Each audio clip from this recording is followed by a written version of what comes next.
So this is a part of the series Bombs Away. No bombs were dropped on Germany during World War II.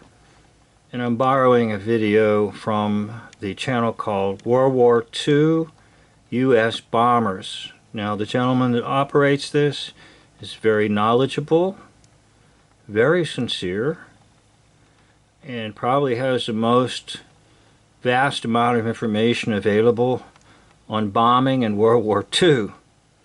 So I do want to commend the individual.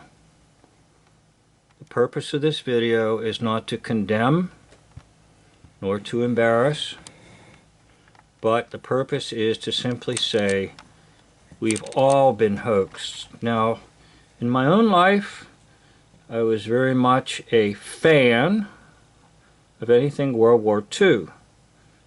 And I had my own particular obsessions. I think I may have told you my obsession was with U-boats.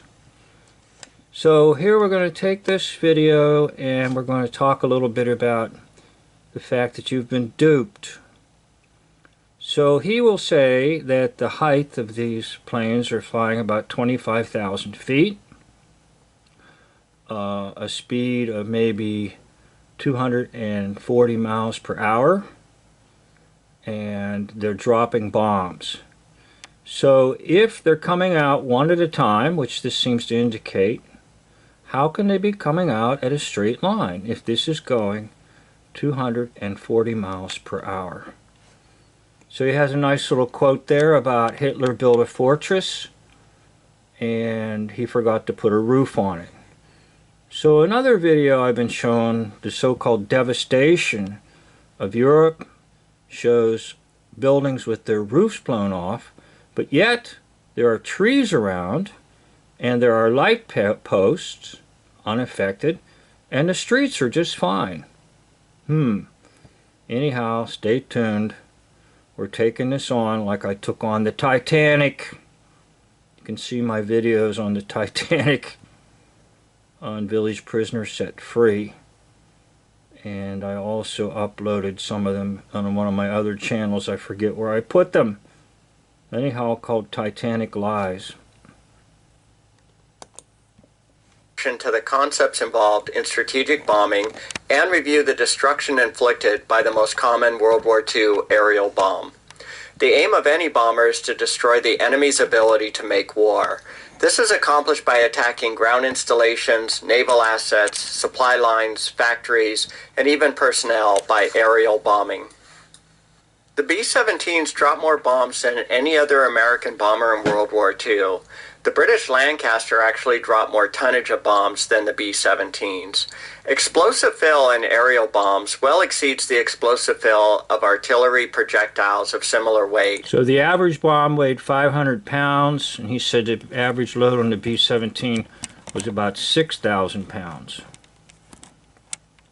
So you have about 6,000 pounds being dropped out of an airplane and doing nothing to the crew or the airplane. And can be sent orders of magnitude beyond the range of any ground or naval artillery battery. Factoids of the B-17 bomb system include: there are 42 internal bomb stations spanning 4 bomb racks. B-17s can carry wing-mounted bombs on removable external pylons. Each of the wing... So you've got some over here and over here too. Now go ahead and drop this one, and what will that do to the aerodynamics? Go ahead and drop that one. What will that do to the aerodynamics? Drop them both. And what will that do to the aerodynamics? Now nobody is exploring that, but I am. I'm asking questions. I didn't major in physics, and I don't need a degree in physics to tell you that it will affect the flight of the plane. In other words, it's nonsense. Stations can support a 4,000-pound bomb. External bomb carry was rarely adopted due to aircraft performance reduction considerations. B-17 internal bomb weight can range from 100 pounds to 2,000 pounds. There are various inconsistent documents outlining the maximum bomb loadout of the B-17. This 1949 Boeing document lists the B-17's maximum bomb load of 12,800 pounds. In an overloaded configuration, a B-17 could carry 17,600 pounds worth of bombs. This would consist of 6 1,600-pound internal bombs plus 2 4,000-pound wing-mounted bombs. Bombs are... So he's saying that if they wanted to, they could have 17,000 pounds of bombs. Come on. Then drop them? And nothing happens? To the plane, that is.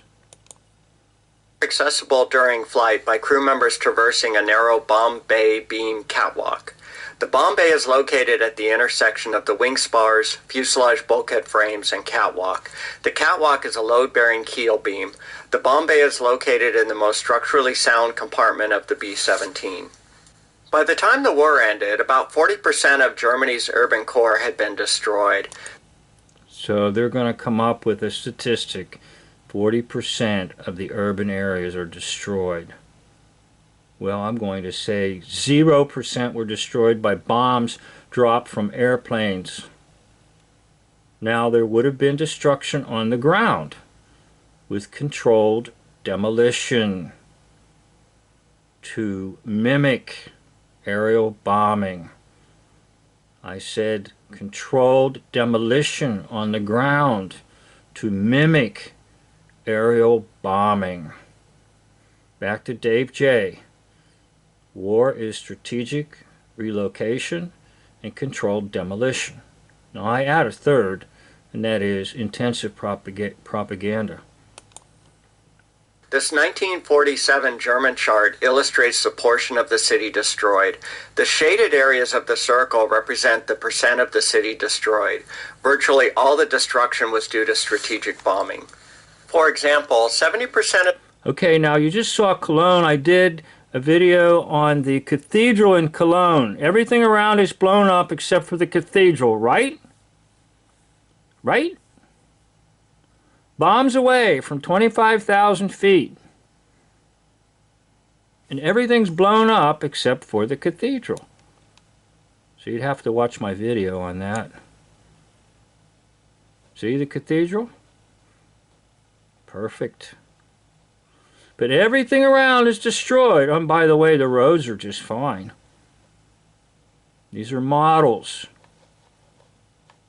Okay, this was meant to sort of let you think, oh, God was in charge and spared the cathedral. A miracle happened. Not really.